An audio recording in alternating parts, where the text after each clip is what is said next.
Look at this girl. Who does she think she is? The words cut through the clatter of dishes and drunken laughter inside Cooper's Bar and Grill. The young waitress in the simple blue uniform didn't respond, her hand steady on the tray despite the venom in her manager's voice. Then came the grab, a rough hand seizing her wrist. Then another shove, plates wobbling dangerously. And finally, a fist cracked across her face, snapping her head violently to the side. Time seemed to fracture. Plates exploded midair, shards of ceramic and glass spinning in slow motion like deadly snowflakes. Food splattered across the dark wood floor, a Jackson Pollock of humiliation. The young woman crashed into a nearby table, her white apron now decorated with crimson droplets from her split lip.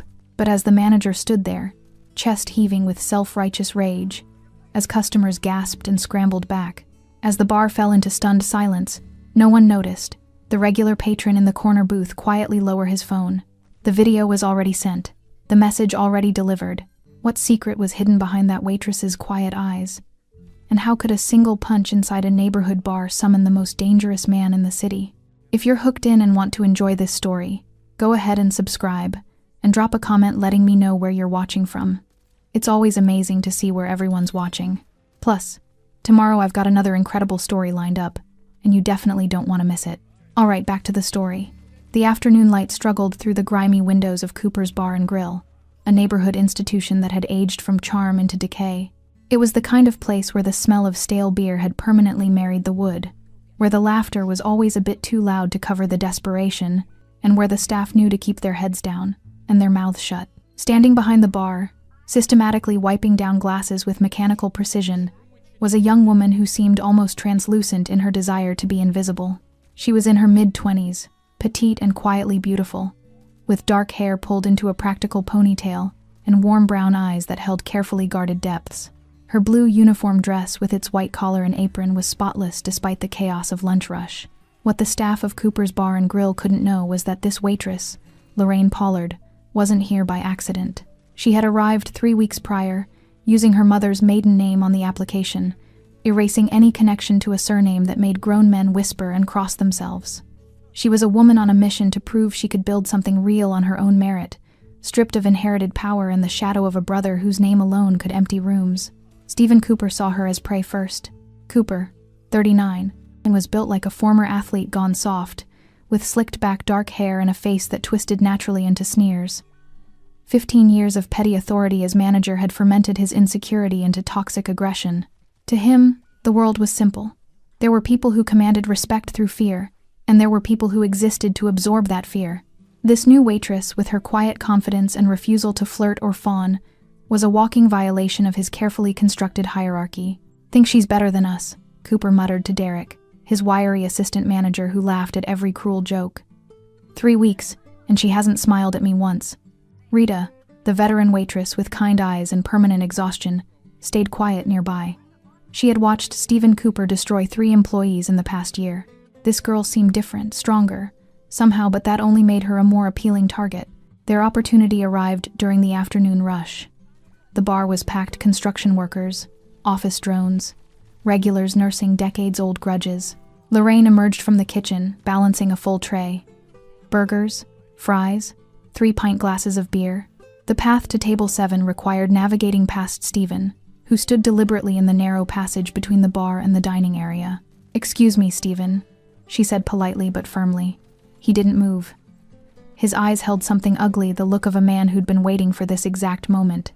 "You know what your problem is?" His voice was loud enough to draw attention. "You think you're special, but you're just another waitress who can't handle the pressure." Lorraine's jaw tightened, but she kept her voice steady. "I just need to get past." Stephen shifted his weight, deliberately jostling her arm. The tray tilted. She tried to compensate, but physics and malice conspired against her. The tray slipped, and that's when Stephen Cooper made the decision that would destroy his entire life. He grabbed her wrist hard enough to bruise and shoved her backward. "Clumsy bitch!" Then his fist flew. The punch connected with her cheekbone with a sickening crack. Her head snapped to the side, body following the momentum. The tray exploded, outward plates shattering, beer spraying in golden arcs, French fries scattering like pickup sticks. Lorraine's shoulder hit table 6, glasses toppling, customers shouting and scrambling back. She crumpled to the floor among the wreckage, one hand rising to her face, The other braced against the sticky floorboards. Blood welled from her split lip, tracking down her chin and spotting her white apron. The bar fell into shocked silence. Stephen stood over her, chest heaving, fists still clenched. That's what happens when you don't respect. But in the corner booth, old Tom, a regular everyone assumed was just another retired drunk, calmly placed his phone face down. His weathered hands were steady. His expression was grim. The text message had already been sent to a contact saved simply as N.P. You need to see this, now. What Stephen Cooper didn't know was that the punch he threw didn't break his victim, but it destroyed his entire life instead. Lorraine Pollard learned about invisibility when she was 7 years old. It was the day her father was murdered, gunned down in their driveway while unloading groceries. She remembered the oranges rolling across the concrete, bright and innocent against the spreading pool of crimson. She remembered her mother's scream. And she remembered her older brother, Nick, only 14 at the time, stepping in front of her with his arms spread wide, shielding her from the sight even as something fundamental died in his eyes. That was the day Nick stopped being a boy and became something else entirely. Their mother died 2 years later, a heart that simply gave up from carrying too much grief. At 16, Nick Pollard became both parent and protector to his 9-year-old sister. But protection in their world came with a price tag written in blood and power. Nick built an empire from the ashes of their parents' deaths. By 25, his name was whispered in backrooms and feared in boardrooms. The Pollard organization controlled everything that mattered in the city: imports, protection, enforcement. He was brilliant, ruthless, and utterly devoted to one thing above all else: keeping Lorraine safe. Too safe. Lorraine grew up in a gilded cage. Private schools where no one dared bully her, not after the first kid who tried disappeared from the roster the next day. His family suddenly relocated to another state. Birthday parties where children came because their parents were too terrified to decline the invitation. College where professors gave her grades she didn't earn, too afraid of what her last name meant. She never asked for any of it. She begged Nick to stop, to let her live normally. But every time, he would pull her close, kiss her forehead, and say the same thing. I already lost Mom and Dad. I will burn this entire city down before I lose you too. It was love. Suffocating, absolute, terrifying love. So, at 24, Lorraine made a decision. She would disappear not from Nick's life, but from his shadow. She withdrew her inheritance money, changed her last name to her mother's maiden name, Torres, and left the city. No bodyguards, no surveillance. Just a note that said, I need to know who I am without your name protecting me. I love you. Please let me do this. Nick didn't respond for 3 days. When he finally called, his voice was rough with emotion he rarely showed. You check in once a week. You keep your location services on. And if anyone hurts you. He didn't finish the sentence. He didn't need to. Nick, that's the whole point.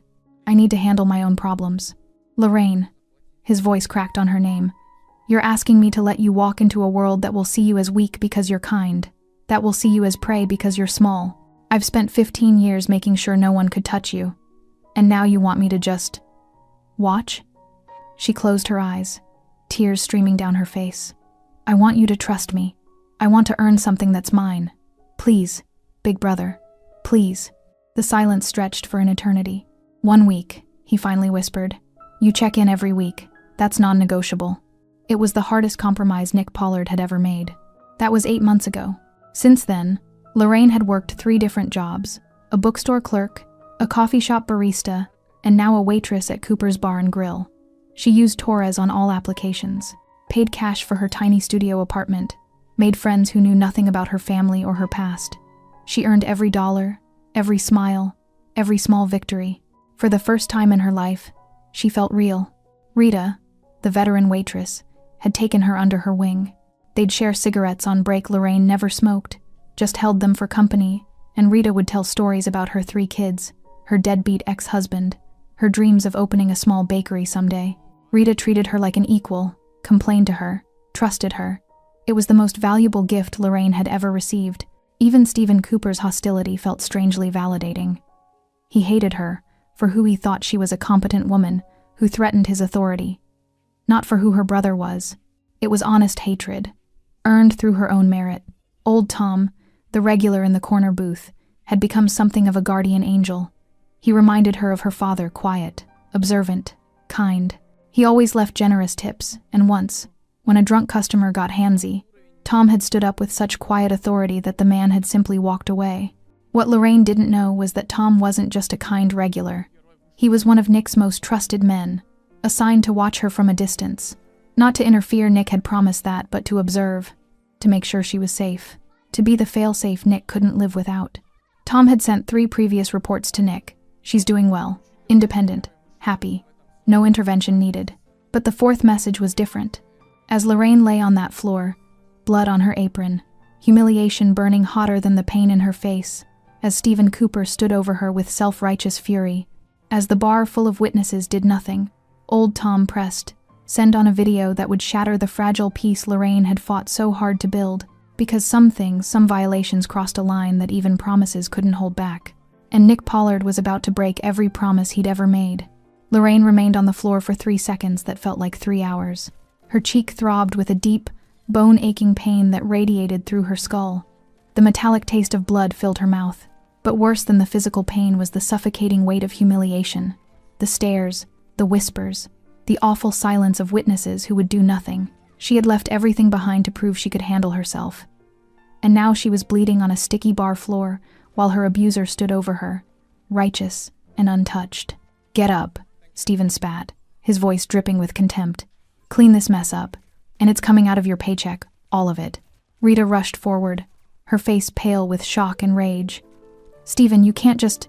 Stay out of this, Rita, unless you want to be next." Rita froze, torn between conscience and self-preservation. Lorraine saw the decision play across her friend's face the moment when survival instinct won over morality. It wasn't Rita's fault. This was the world Stephen Cooper had created, where fear murdered decency every single day. Lorraine slowly pushed herself up, refusing to cry. Her hands shook as she touched her split lip, fingers coming away red. She wouldn't give Stephen the satisfaction of seeing her break. "Not here. Not now. I'm sorry," she whispered, the words tasting like ash. Not because she meant them, but because submission was sometimes the only path to survival. Stephen's smile was ugly and triumphant. "That's better. Now clean." His phone rang, then Derek's, then Rita's, then phones throughout the bar started buzzing in a cascading wave of notifications. Stephen frowned, pulling out his phone. His expression shifted from confusion to irritation as he stared at the screen. Derek's face went white. One of the regulars at the bar started laughing, a shocked, disbelieving sound. "Holy shit," someone muttered. "It's already got 5,000 views." The video was everywhere. 3 miles away, in a penthouse office overlooking the city's glittering skyline, Nick Pollard's phone vibrated on his mahogany desk. He was in a meeting, 3 men in expensive suits discussing shipping routes and territorial agreements. These were discussions that shaped millions of dollars, that determined who lived and who disappeared.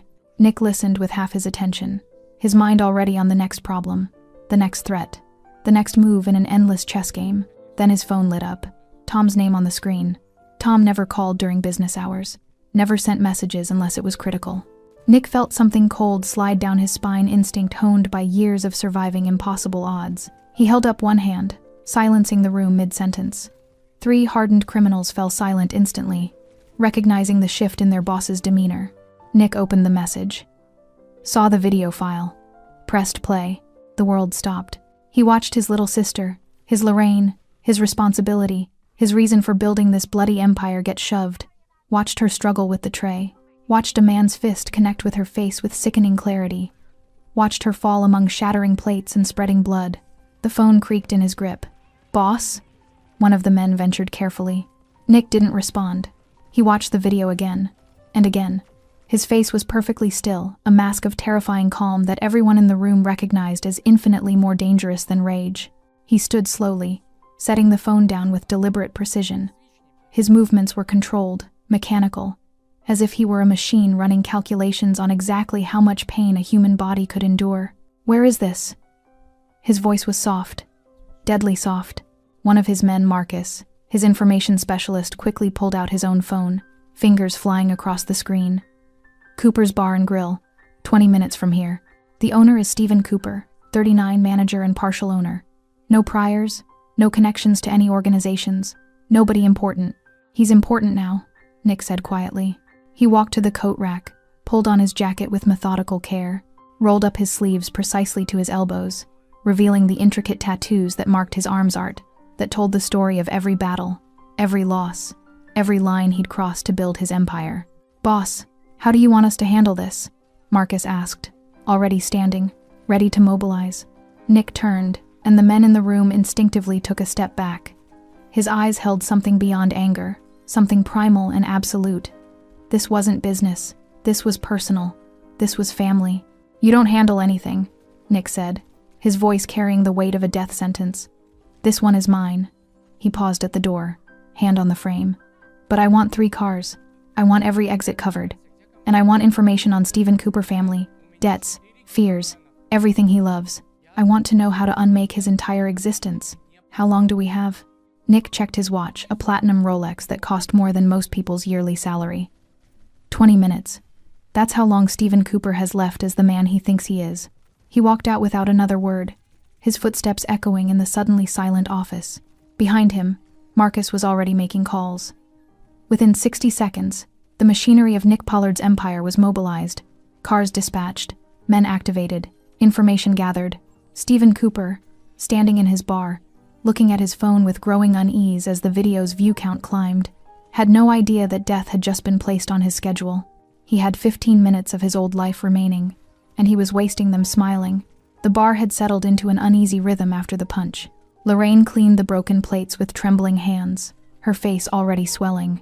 Rita hovered nearby, whispering apologies she couldn't voice louder. Stephen had retreated to his office, scrolling through the comments on the viral video with growing paranoia, watching his reputation crumble in real time, while Derek tried uselessly to reassure him. The afternoon crowd had thinned, some customers uncomfortable with what they'd witnessed, others staying precisely because of it, eager to gossip about the drama. Old Tom remained in his corner booth, nursing his whiskey with unusual intensity, his eyes fixed on the entrance. He was waiting. 14 minutes had passed since he sent the video. The door opened. At first, no one noticed. The sunlight spilled across the threshold, silhouetting a tall figure in the doorway. Then the figure stepped inside, and the temperature in the room seemed to drop 10 degrees. Nick Pollard moved like a predator entering familiar territory, slow, deliberate, utterly confident. He was 6'2", built lean and dangerous, wearing a perfectly tailored charcoal suit with the jacket unbuttoned. His white dress shirt was open at the collar, sleeves rolled precisely to his elbows, revealing forearms covered in intricate tattoos that seemed to writhe in the dim bar. Light dragons, skulls, names of the dead, promises written in ink and blood.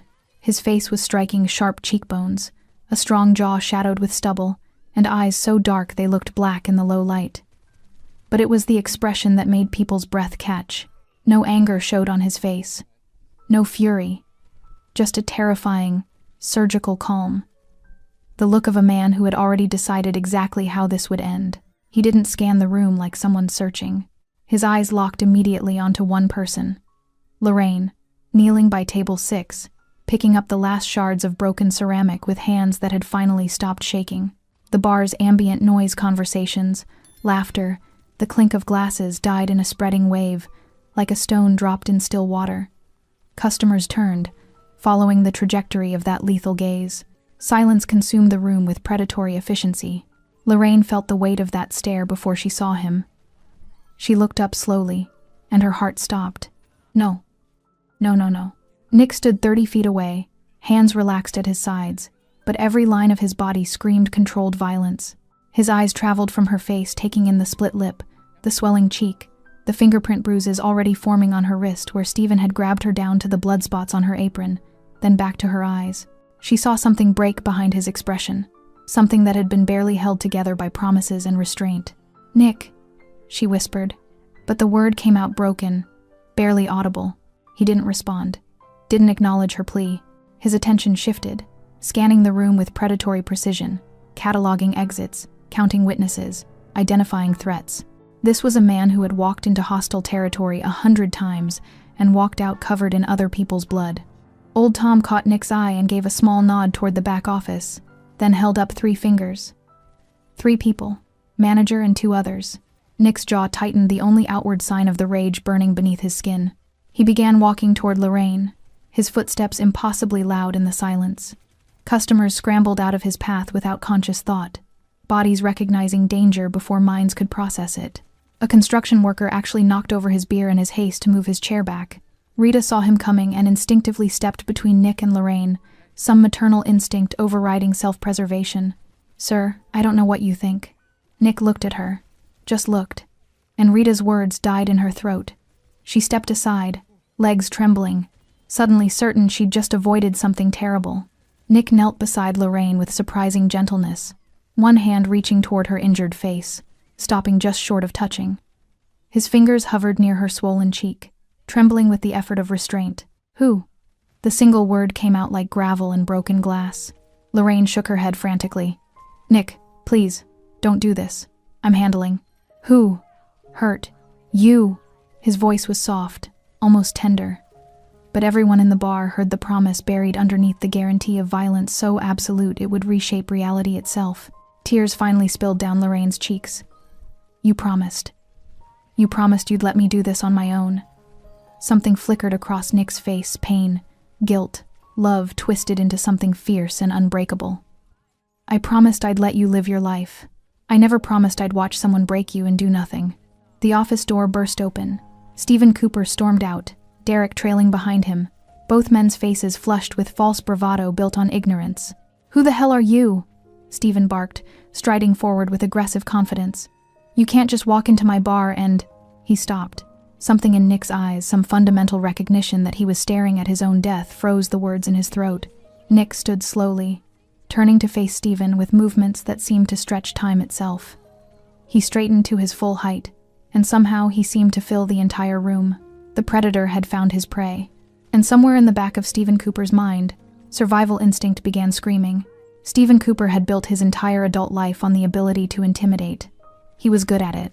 The aggressive stance, the raised voice, the willingness to escalate when others backed down.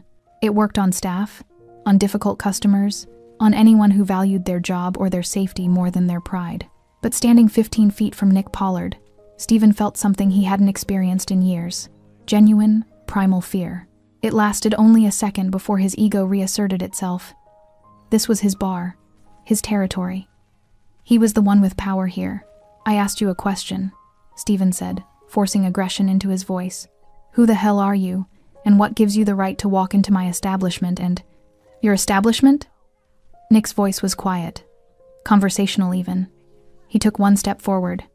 "Is that what you call a place where you assault women half your size?" Stephen's face flushed red. "That's between me and my employee. It's none of your business." "None of my business." Nick repeated the words like he was tasting something rotten. Another step forward. "You put your hands on her. You hit her. In front of witnesses. In front of people who did nothing." His gaze swept the room, and several customers suddenly found their drinks fascinating. Derek, sensing his boss's authority crumbling, stepped forward with misplaced loyalty. "Look, man, I don't know who you think you are, but you need to leave before—" Nick didn't even look at him. "If the next words out of your mouth aren't an apology to that woman, I will dislocate your jaw so severely you'll need surgery to eat solid food." Derek's mouth clicked shut. He took 2 steps backward, hands raised. Stephen forced a laugh, harsh, desperate. "Oh, I see. You're what, her boyfriend? Some suit who thinks he can walk in here and play hero?" He raised his voice, playing to the crowd. "This is what happens when— I'm her brother." The words fell into the room like stones into deep water. Stephen blinked, momentarily confused. "So what? That gives you the right to— Say my name." This came from old Tom, still sitting in his corner booth. His voice was gravelly, tired, but carried authority that made Stephen turn. Tom was looking at Nick with something between respect and fear. "Tell him your name, Nick. Let him understand." Nick's expression didn't change, but something in his eyes shifted, a door opening onto something dark and infinite. Nick Pollard. The name hit the room like a physical force. Stephen's face went through a rapid transformation, confusion, recognition, disbelief, and finally, absolute terror. The blood drained from his cheeks so fast he swayed on his feet. "Oh God," Derek whispered from behind the bar. His voice cracked. Oh God, Stephen, that's Nick Pollard," Rita finished, her hand covering her mouth. She looked at Lorraine with new eyes, shock, betrayal, understanding all warring across her face. "The Nick Pollard." Whispers erupted throughout the bar like wildfire. "The Pollard? Holy shit. That's the Pollard organization." I heard he killed a man with his bare hands. Stephen, what did you do? Nick let them whisper. Let the fear spread. Let Stephen Cooper feel the weight of his catastrophic mistake settle onto his shoulders like a concrete blanket. Then Nick took 3 more steps forward, closing the distance until he was 5 feet from Stephen. Close enough to smell the fear sweat. Close enough to see Stephen's pupils dilate. That woman you hit? Nick said softly, each word enunciated with terrible precision. That woman you grabbed, shoved, and punched in front of all these people. He gestured around the room. That woman bleeding on your floor.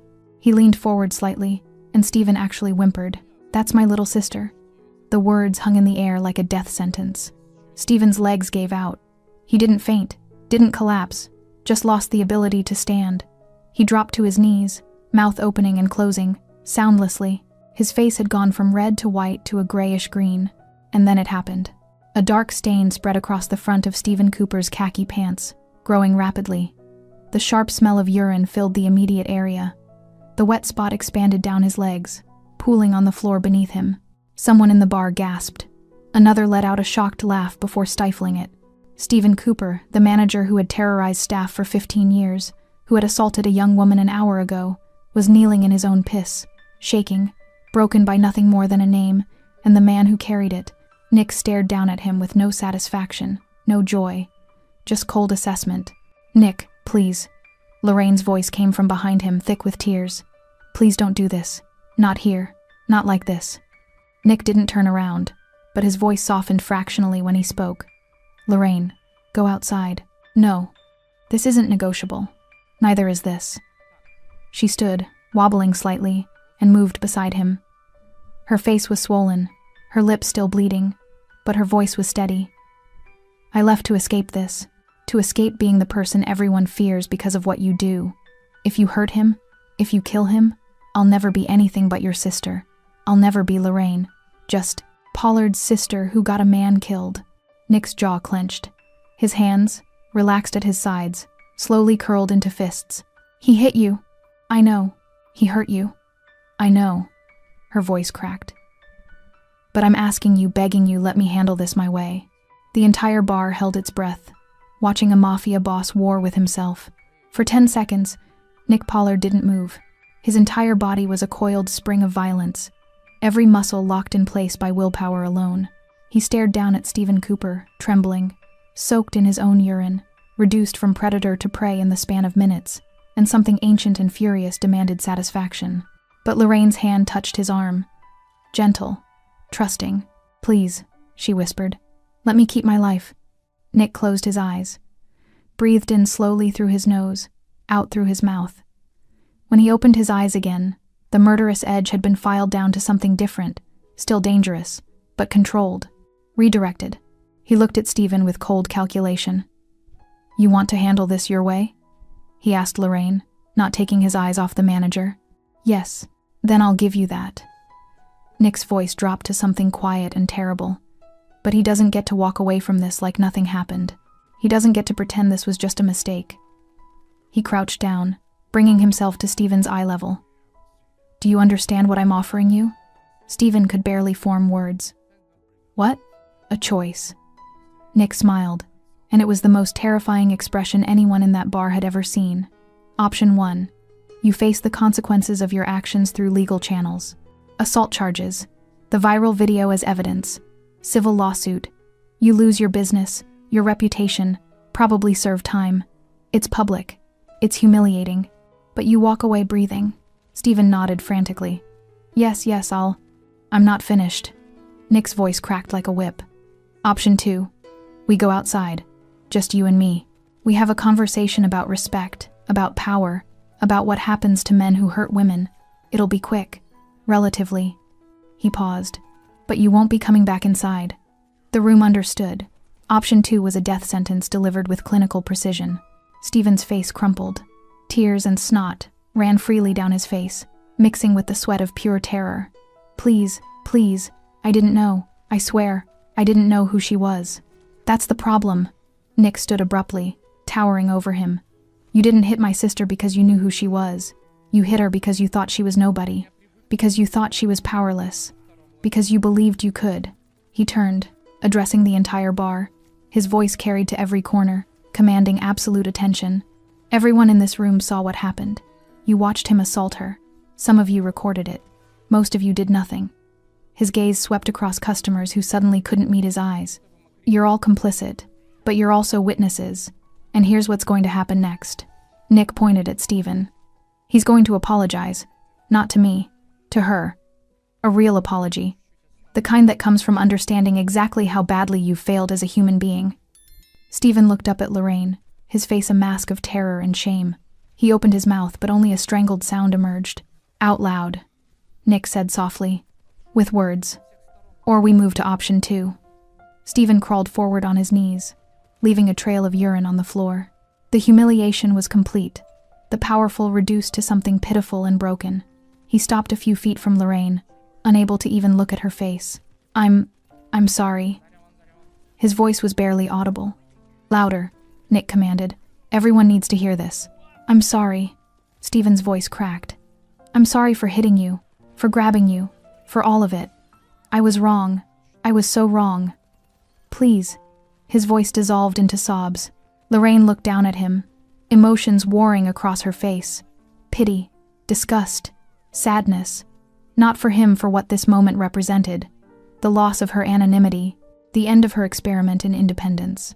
I don't forgive you, she said quietly, and I don't accept your apology. What you're sorry for is getting caught, for facing consequences.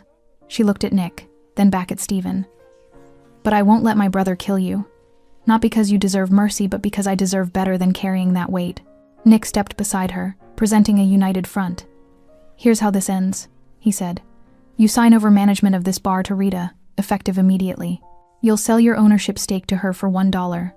I'll provide her the financing for the rest. You'll plead guilty to assault charges when they're filed. You'll make no excuses, no justifications.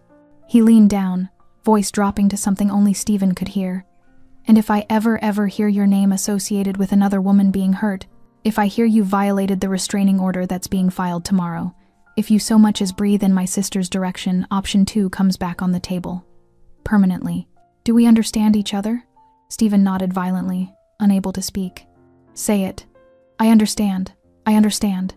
Nick straightened, adjusting his cuffs with deliberate calm. He looked at Rita, whose face was still frozen in shock. You're the new manager. Congratulations. Anyone have a problem with that? Silence. Then someone started clapping slow, scattered applause that grew until half the bar was clapping. For Rita, for Lorraine, for justice served cold. Nick took Lorraine's arm gently. Come on, let's get you to a hospital. Nick, we'll talk, later. Right now, you need medical attention. As they walked toward the door, Steven remained on the floor, broken and weeping. The predator had been reduced to prey, and everyone in that bar would remember the lesson. The video went nuclear at 11:47 p.m. By midnight, Manager Punch's Waitress Instantly Regrets It had 3 million views across 4 platforms. By 3 a.m., it had spawned 17 reaction videos, 2 news articles, and a trending hashtag, #Cooper's Bar Assault. Lorraine sat in Nick's penthouse, an ice pack pressed to her swollen cheek, watching her phone explode with notifications. The hospital had confirmed no fractures, just severe bruising, a split lip requiring 2 stitches, and soft tissue damage that would heal in weeks. The physical wounds were temporary. The emotional ones were still being calculated. Nick stood by the floor-to-ceiling windows, silhouette dark against the city lights, silent and rigid. He'd barely spoken since they left the bar. His knuckles were white where they gripped his whiskey glass. It's everywhere, Lorraine said softly, scrolling through her phone. Twitter, TikTok, Reddit. Someone identified the bar. They've identified Steven. She paused on one video, a commentary channel with 800,000 subscribers. The host was mid-rant.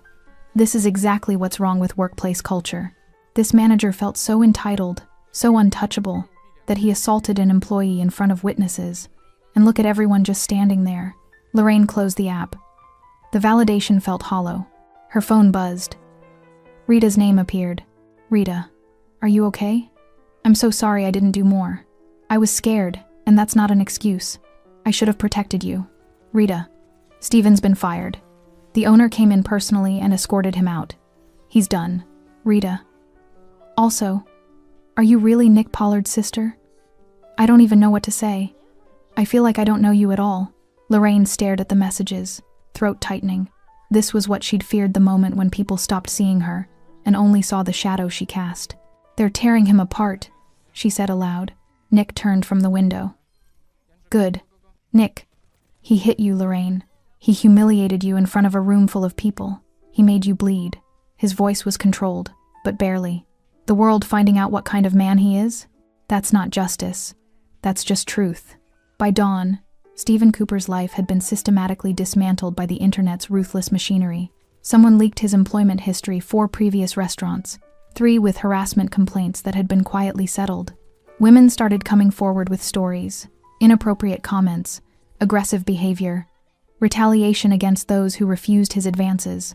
A former employee posted a video. "Stephen Cooper made my life hell for 6 months. He'd stand too close, touch my lower back, make comments about my body. When I reported it, I was fired for performance issues. I'm glad everyone finally sees who he really is." The video had 500,000 views in 2 hours. Local news picked up the story by 6 a.m. A reporter stood outside Cooper's Bar and Grill, now cordoned off with police tape, delivering a breathless report. The viral video has sparked conversations about workplace safety, power dynamics, and the pervasive culture of abuse many service workers face daily. Stephen's social media accounts, all set to public, were flooded with thousands of comments. "You're disgusting. Hope you rot in prison. This is what a coward looks like. Someone find out where he lives." That last one made Lorraine's stomach turn. This wasn't justice anymore. This was a digital mob, hungry for blood. By noon, Stephen had been officially charged with assault and battery. His mugshot appeared online, eyes red and swollen, face slack with defeat. The man who'd stood over her with such arrogant confidence 12 hours ago looked like a ghost. By 3 p.m., he'd been evicted from his apartment.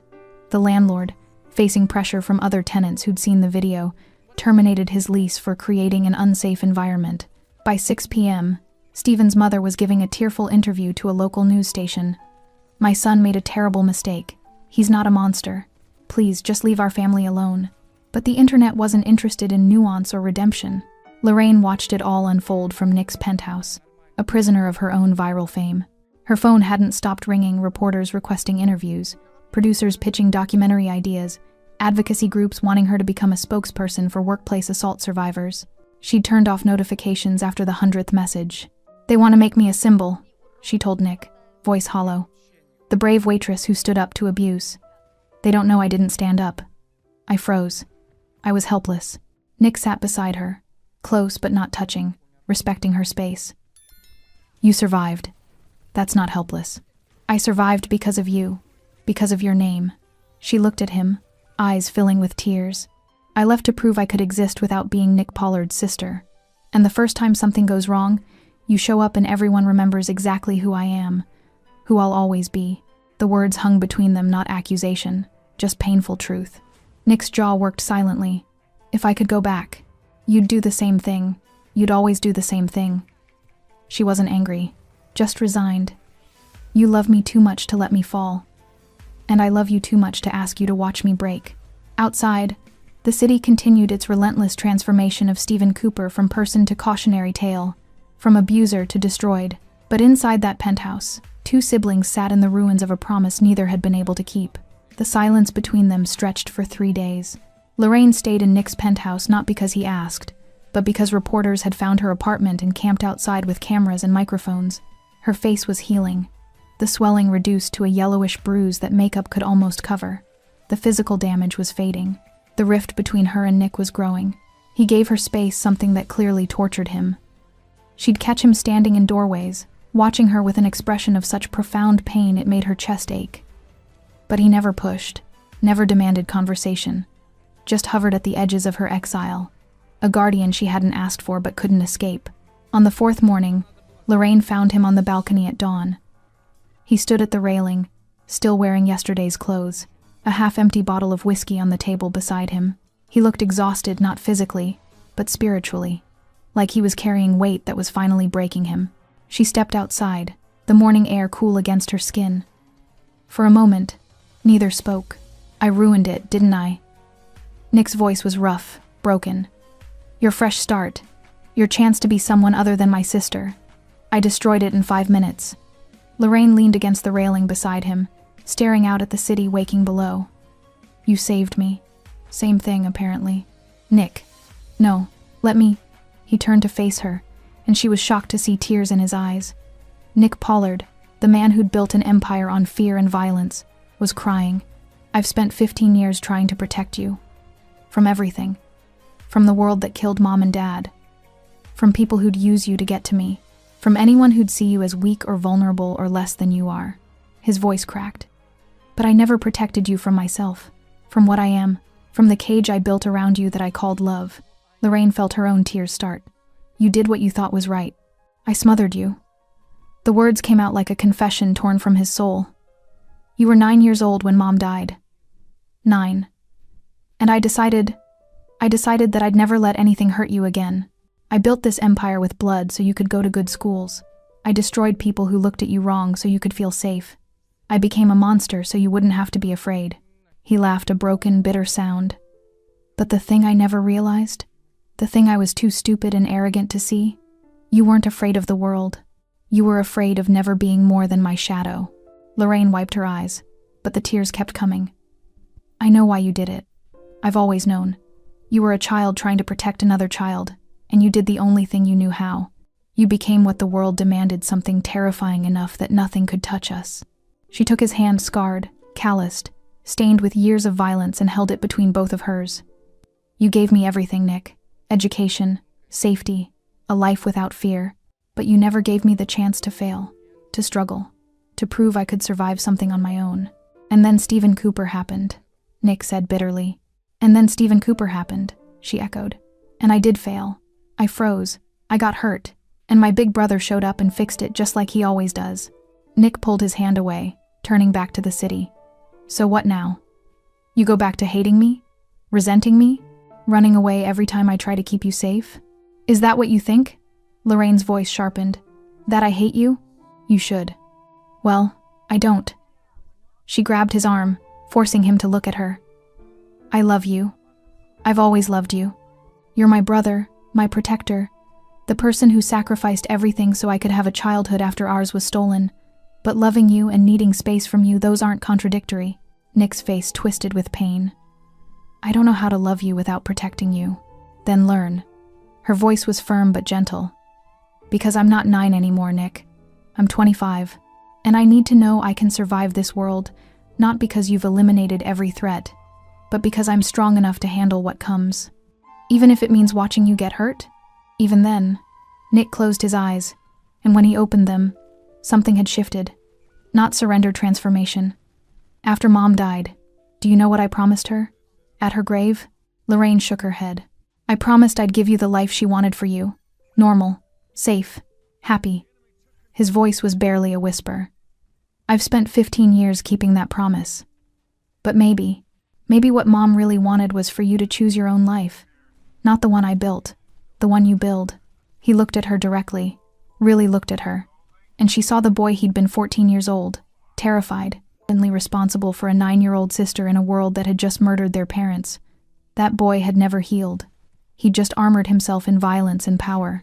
I'm sorry, Nick said, for suffocating you, for making you feel like you had to erase your own name to be free, for showing up at that bar and... His voice broke, for not being able to watch you bleed and do nothing. Lorraine threw her arms around him, and Nick collapsed into the embrace like a man who'd been holding himself together through pure willpower. His shoulders shook with silent sobs. 15 years of fear and love and guilt finally breaking through. I don't want you to do nothing, Lorraine whispered into his shoulder. I just want you to trust me to ask for help when I need it. To let me fall sometimes.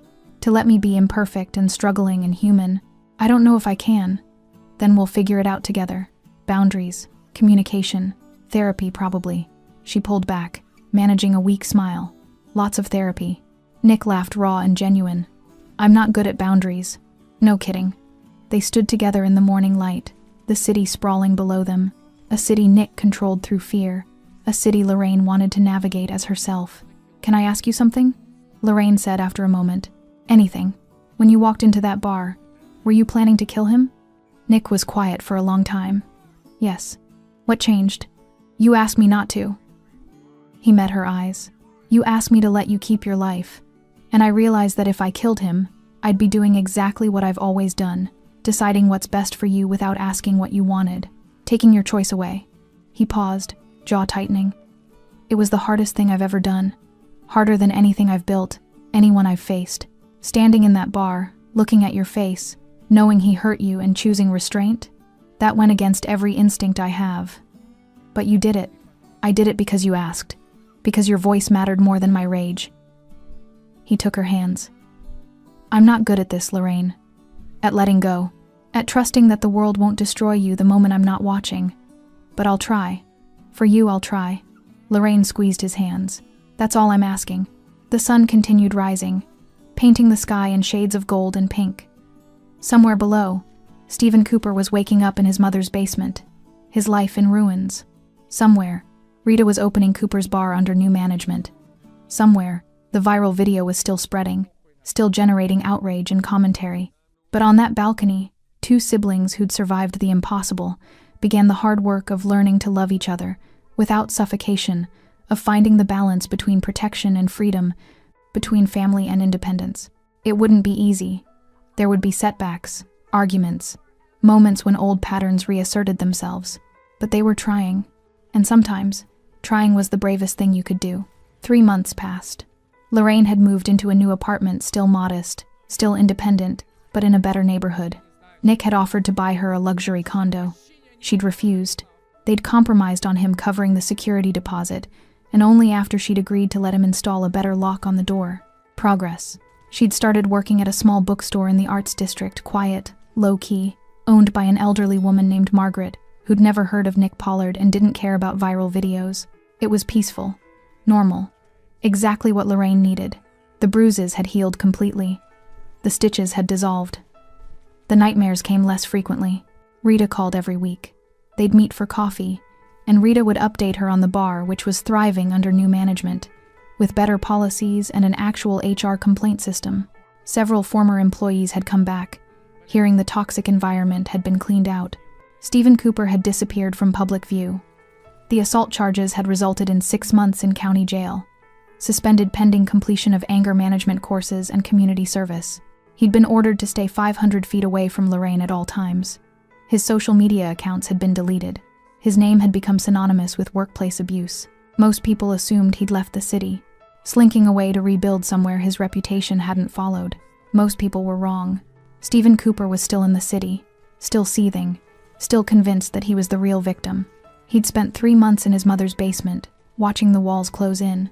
3 months of scrolling through comment sections, reading the hatred, watching his life become a cautionary tale used by HR departments and workplace safety advocates. 3 months of blaming everyone except himself. It was Lorraine's fault for being too sensitive. Nick Pollard's fault for overreacting. The internet's fault for ruining his life over one mistake. Society's fault for not understanding that he'd been under stress, that managing a bar was hard, that everyone made errors in judgment. The court-mandated anger management classes only made it worse. Sitting in circles with other men who'd lost control, listening to therapists talk about accountability and taking responsibility, it all felt like persecution. Like the world ganging up on him for being male, for being in a position of authority, for existing. By month 3, Stephen had convinced himself of a new narrative. He'd been set up. Lorraine wasn't just some innocent waitress. She was bait, a plant sent by Nick Pollard to infiltrate his bar, to create an incident that would justify a takeover. The whole thing had been planned from the beginning, the accidental spill, the recording, the viral video. It was all orchestrated to destroy him and steal his business. It made perfect sense to Stephen. It explained everything. It meant he wasn't the villain, he was the victim of a sophisticated criminal conspiracy, and victims deserve justice. He started small, creating anonymous accounts on social media, posting his theory on Reddit forums and conspiracy theory boards.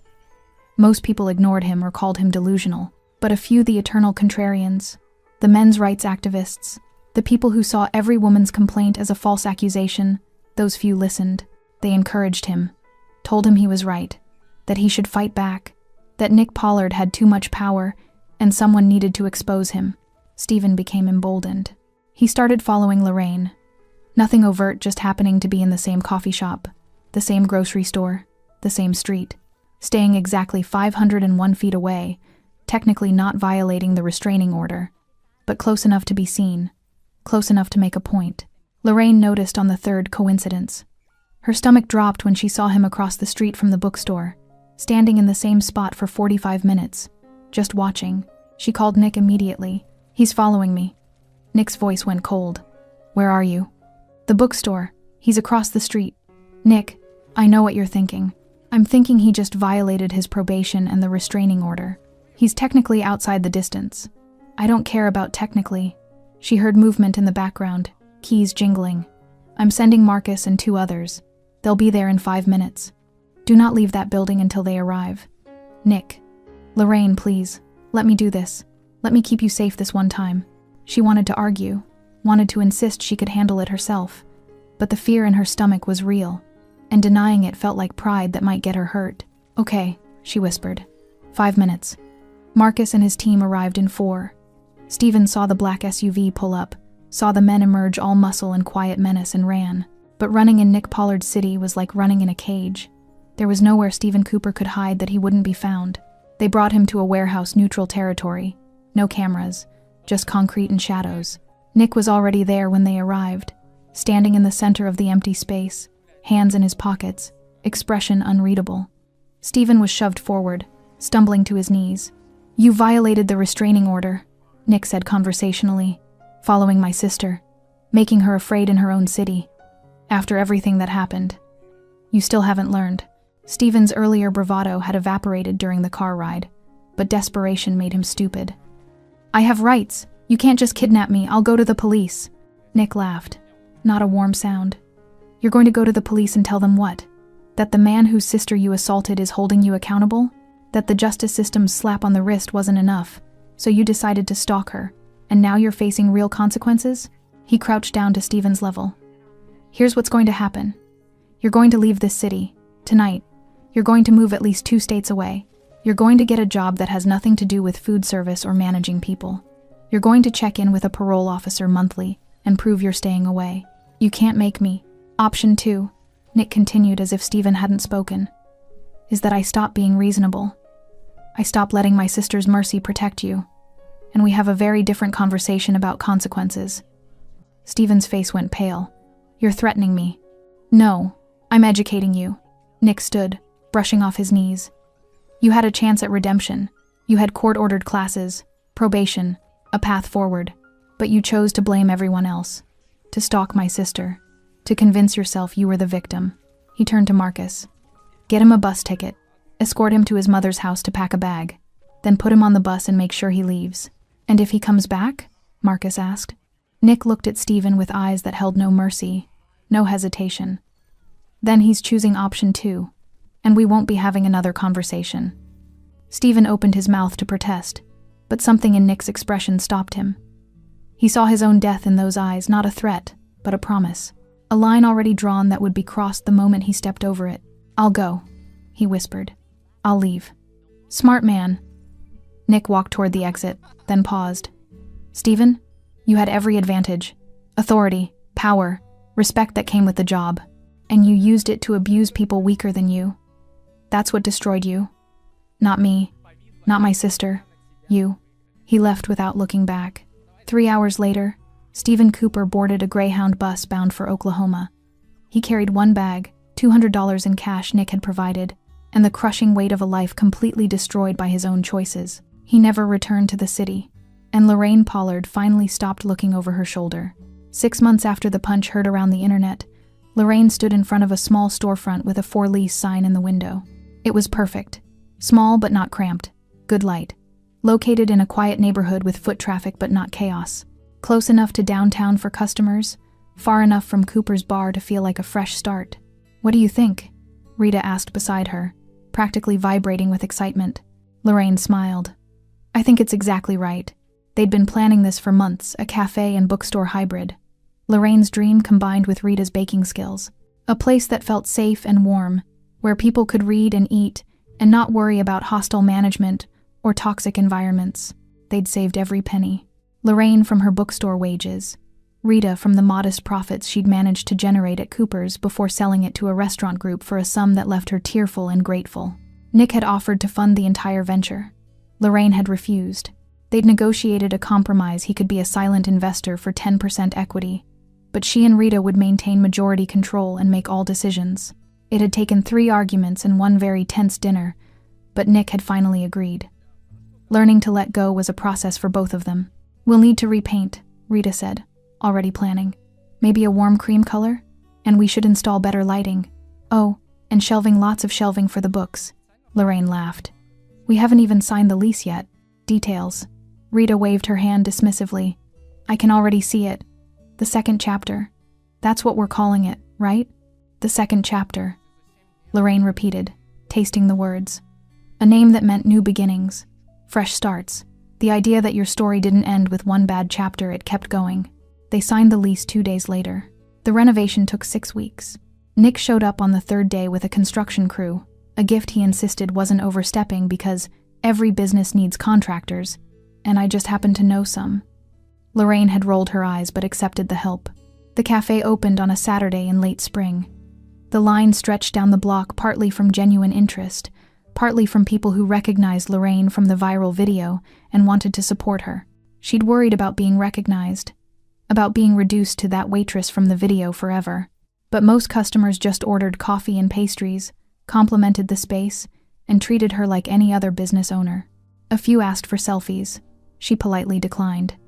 This wasn't about her trauma becoming a brand, it was about building something real.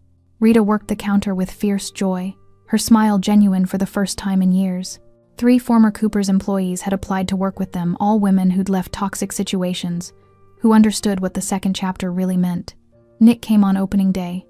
He didn't announce himself, just slipped in during the mid-morning rush and sat in the back corner with a newspaper and black coffee. Lorraine spotted him after 20 minutes and brought over a fresh pastry. "You didn't have to come," she said softly. "Yes, I did." He smiled, a real smile, soft and proud. "You did this, Lorraine. Not me. Not my money or my name. You and Rita built this from nothing. You helped. I provided contractors. You provided the vision, the work, the courage to try again after someone tried to break you."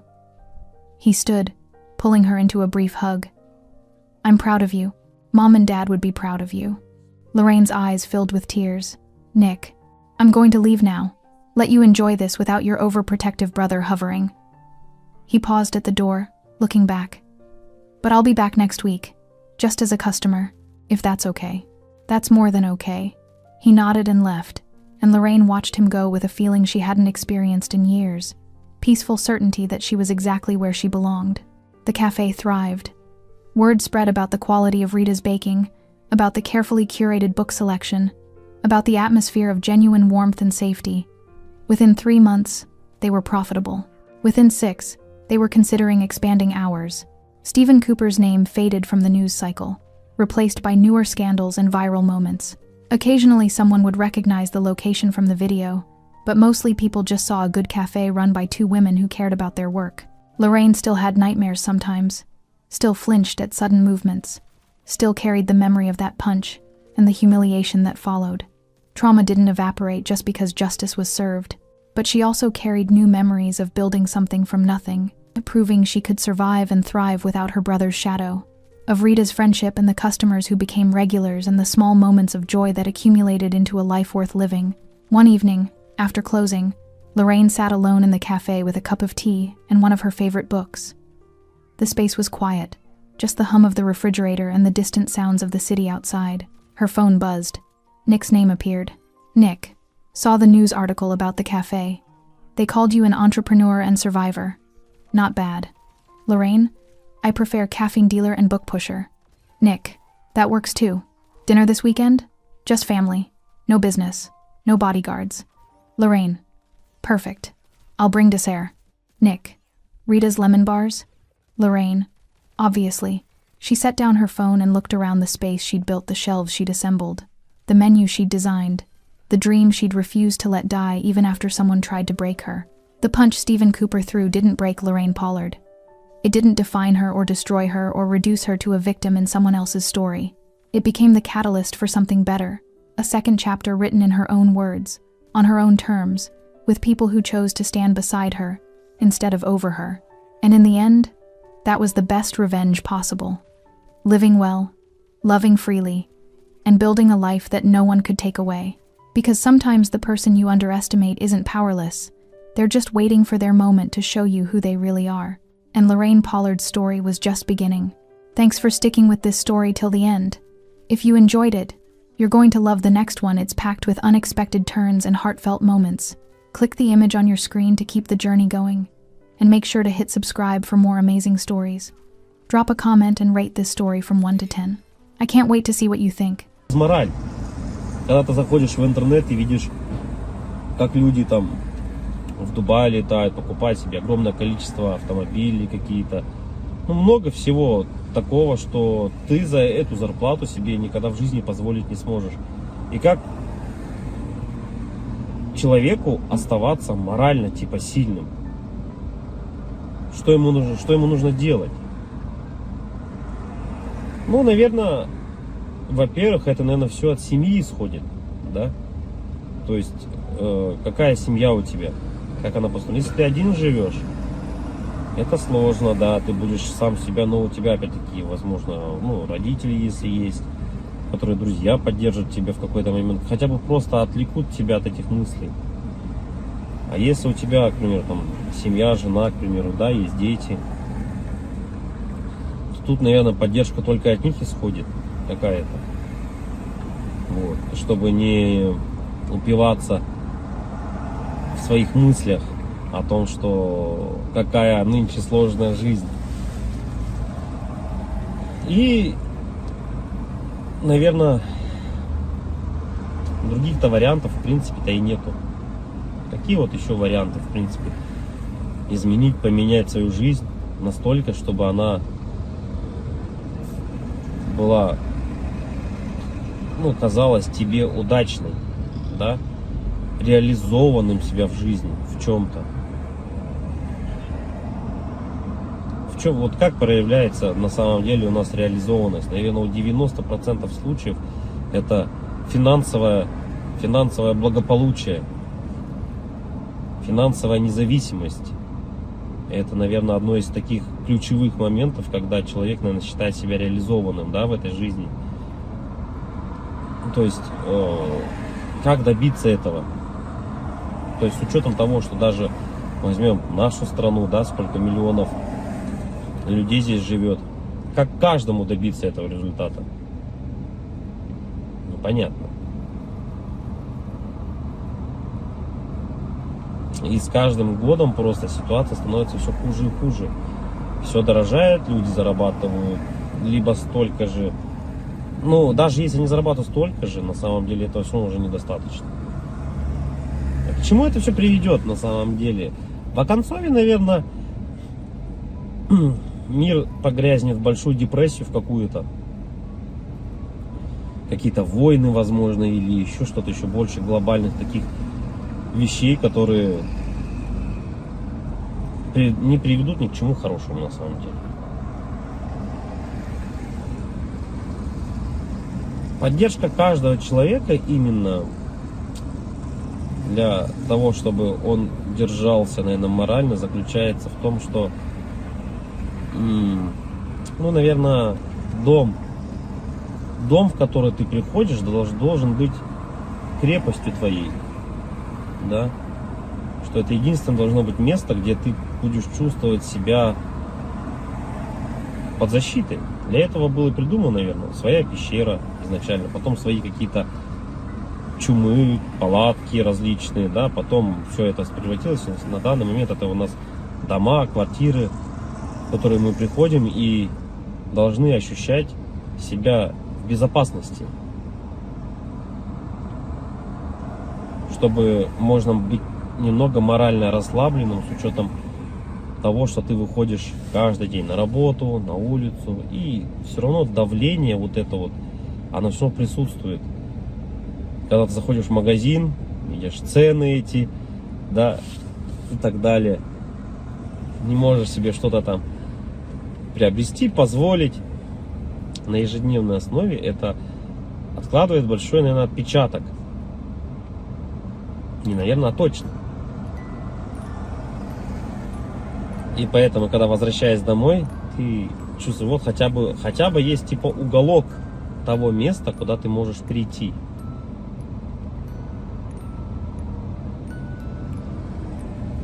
Уголок на самом деле человеку много тоже не надо. Можно хотеть большего, но на самом деле человеку одному много не надо. Да? Ему нужно спальное место, спокойное место, где можно подумать. Ну, это когда ты один, к примеру, да? Когда у тебя есть семья, к примеру, ты приходишь домой, опять-таки, тут хотя бы, да, поговорить о каких-то вещах. Просто об отрешенных вещах, наверное. И, возможно, при этих же условиях у тебя и появляется какая-то дополнительная мотивация для реализации себя. А когда у тебя нету ничего, вот это уже становится проблемой. И это у многих на самом деле. Что значит не иметь ничего?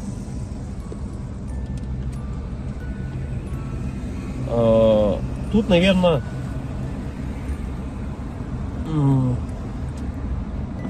самое главное, дизмораль у человека еще возникает при том, что это уже, наверное, где-то в глубине души даже она возникает при даже хорошей финансовой подушке такой, которая у тебя есть, хороших финансовых деньгах, да, то есть, но нету вот внутреннего ощущения, к примеру, дружбы, семьи, любви и так далее. Это уже отдельно на самом деле разговор, потому что мы, вот, к примеру, можем взять, как сейчас вот Мелстрой, если кто-то смотрит, насколько тяжело обладать такими финансами и не иметь, по сути, ничего. Ни друзей, ничего не иметь. Так главное, это получается для бедных главное деньги, для богатых главное какое-то внутреннее ощущение нужности, не из-за денег. Вот такое вот. И это борьба какая-то такая и вот эти два слоя общества, богатые и бедные, они друг друга не понимают. На самом деле из-за этого, возможно. Потому что богатый человек, он уже не смотрит на деньги, он не считает эти деньги. Ему важно внутреннее вот это вот ощущение того, что он нужен без них даже. Это как Тони Старку сказали: а кто ты без костюма? На вот это я филантроп, тудым-сюдым, он сказал, да? Так и человеку, у которого много денег, ты задашь вопрос: а кто ты без денег? Ну, что ты представляешь себе без денег? Вот и это, наверное, возможно, таких людей богатых, как вот, например, там Мелстрой, задав ему этот вопрос: а кто ты без денег? Он на него ответить-то и не сможет. Обратная сторона людей бедных, да, вот если мы посмотрим, человеку